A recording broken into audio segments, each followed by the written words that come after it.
Ada satu kajian yang dibuat oleh pihak NGO.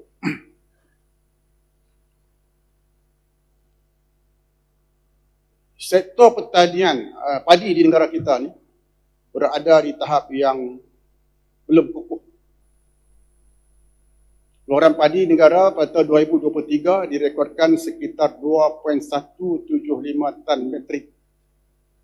Menurun berbanding 2.282 tan metrik pada tahun 2022. Dan penurunan. Pada masa yang sama, purata hasil padi negara kekal sekitar 3.5 hingga 3.9 tan sehektar.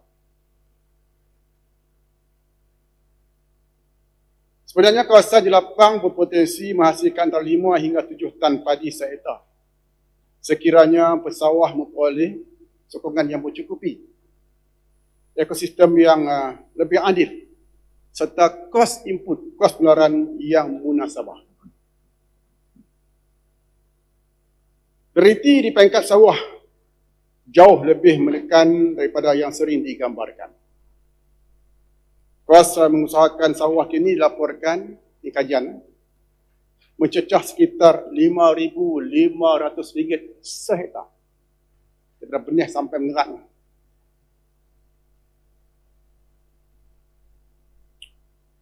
Ini meletakkan kos pengeluaran padi sekitar RM1,500 setan. Kos pengeluaran tu. Jika nilai ringgit, nilai tan tu RM1,500 setan. Dengan harga lantai padi RM1,500 setan, bermaksud petani buat tu tak ada untung apa-apa. Dulu Pedu kata cekal dia, tak ada apa. Tak ada apa. Cuma boleh sikit mati sebab ada subsidi padi RM500 tu. Setan. Untuk 6 bulan. Dan 2-3 lagi subsidi yang tak apa-apa pun. Dengan kata lain, petani ini bermati tulang siang malam hanya untuk menyediakan padi beras untuk rakyat, untuk Malaysia, untuk negara ini. Untuk mereka sendiri, seadanya, cukup makan saja. Dilakukan oleh petani sejak sekian lama, bukan baru sekian lama, di Kedah ni, bahkan seluruh negeri di Malaysia ini. Sebab itulah kita menyokong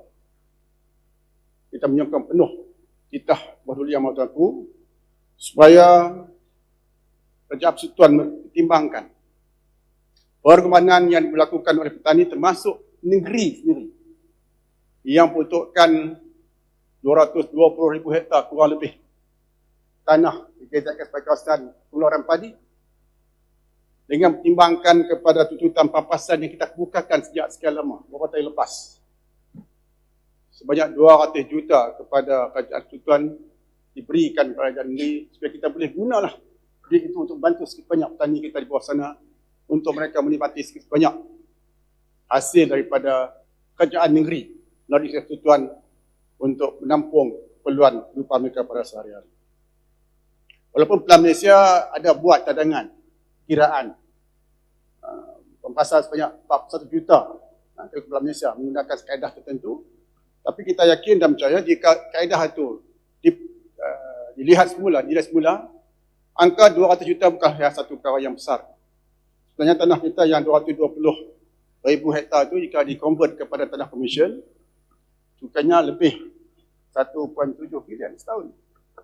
Apa yang kita minta itu sekitar 10% atau 12% daripada nilai cukai jika kita convert, kita tukarkan atau kita pindahkan tanah sawah, tanah benang kepada tanah komersial.